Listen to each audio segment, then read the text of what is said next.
There are two circuit breakers for the floor heat. Floor heat number 1 and floor heat number 2.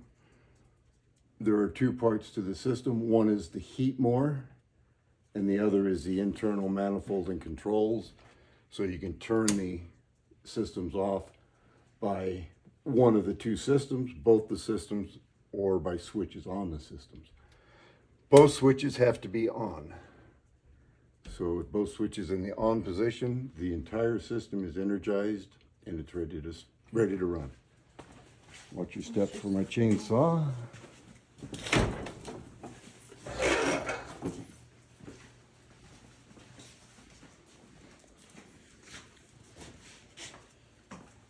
The system.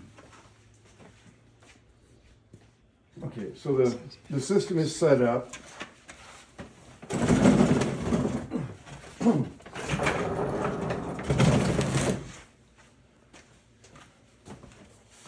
The autofill, this valve is always in the on position unless there's a failure in the system and water is just running away. Then you could close the valve and that would shut the water off. If there was a massive water leak here or a massive water leak at the heat more. Otherwise, it just stays open all the time. And this is what automatically fills the entire system. It pressurizes the system. When the Navion is the source, this should have pressure on it. So when the heat more is out, this will have pressure on it, and the Navion will sense the pressure and it'll operate. Water comes from the heat more here, comes through the valving into the manifold. This allows the water to expand and contract, and as it expands it pings, and this takes the air out of the lines so you don't hear or see any of it. Once it passes the scoop, it goes into the manifold. Each manifold or each pump is for a single system.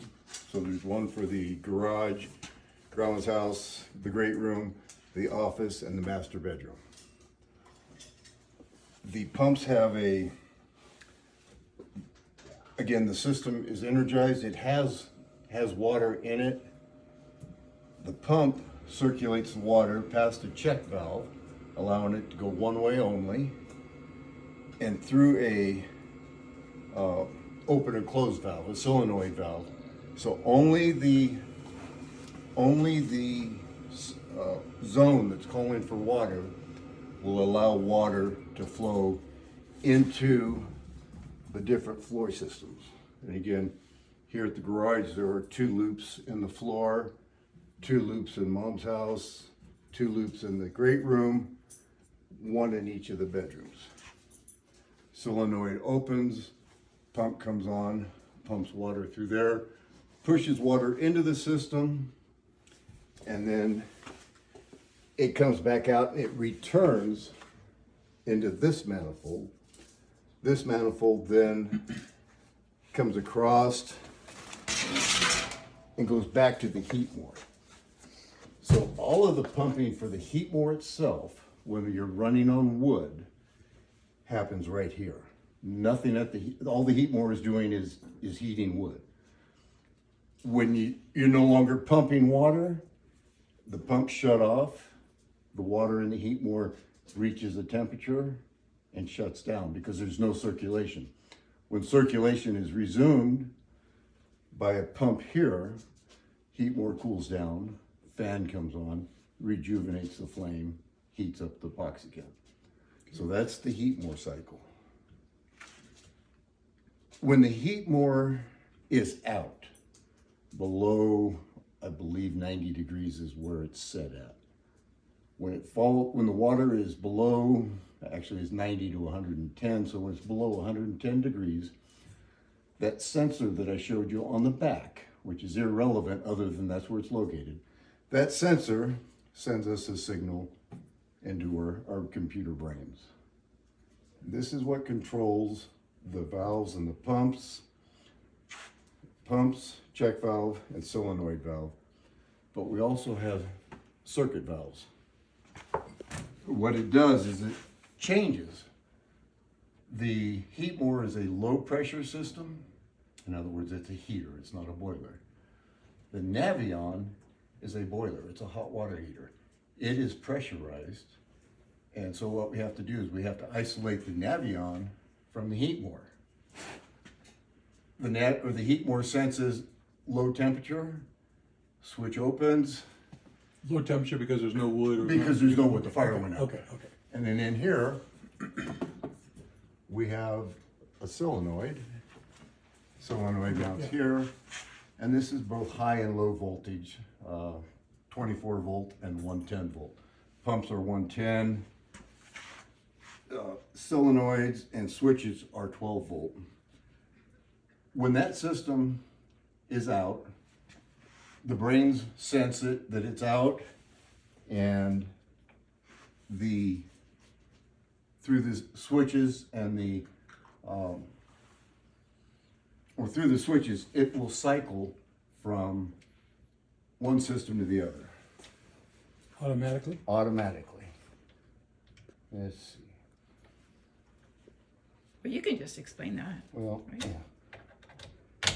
These valves rotate, closing off the Heatmore. So this is a valve, an electronic valve, that closes the input from the Heatmore.